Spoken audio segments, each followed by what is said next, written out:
So recently there is a re-emergence of interest in Lovecraftian stories. In fact, if you just go on YouTube and search Lovecraft, you'll get multiple hits like Lovecraftian horror, Lovecraftian myths, Call of Cthulhu, Cthulhu the monster, Lovecraftian monsters, Lovecraftian horror, and now Nicolas Cage is starring in an adaptation of The Color Out of Space.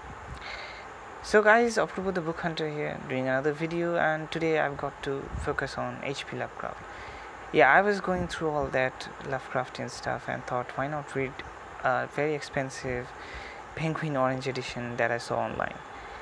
It is absolutely premium, no question about that one, and it's got a decollage. The most impractical thing I've ever seen in a premium edition.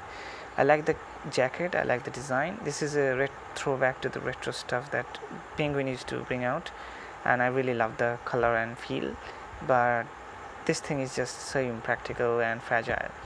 However, that apart, Lovecraftian stories are absolutely wonderful. I mean, I'm mesmerized after reading this one.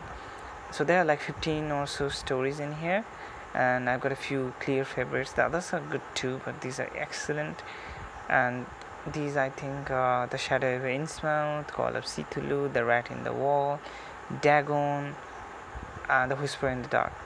So these stories actually, I mean, they have a clear pattern here. I mean, I'm not saying they're repetitive or you don't going to enjoy them. You're going to enjoy every one of them. Two questions. I mean, are you going to be scared? Oh, hell yeah. And are they good? Absolutely, no question about it. And there are some clear patterns to Lovecraftian stories or the horrors. For example, one, well, the kind of monsters or entities described in his stories are not ghosts.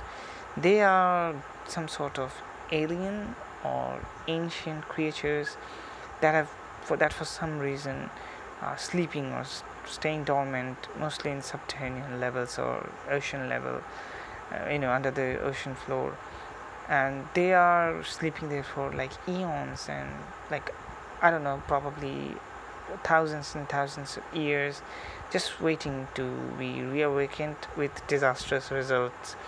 And the second pattern is, of course, doomed narrator. The narrator just sometimes suffers so horrible a fate that you don't want to read anymore, but you have to because you're hooked. So the narrator, don't be the narrator in Lovecraft. Pardon my jokes. So let me tell you also, sorry, I forgot about the third pattern, language. The language is absolutely superfluous. It's verbose, but what a beautiful language. I mean, if you have to write horror stories, please write it this way. I mean, he uses these terms like unnameable, unspeakable, unknown, subterranean terrors and horrors and gods, and okay, really great. Okay, I must tell you at least the plot of one story that I absolutely loved, The Shadow of Innsmouth.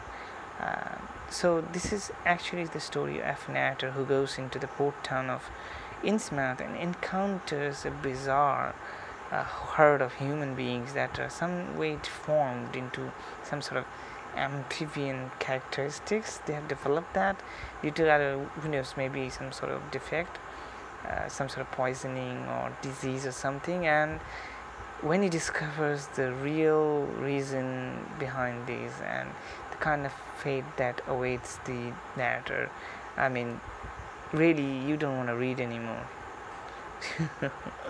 But you do eventually. It's kind of a novella, not just a short story. It's 70 pages long.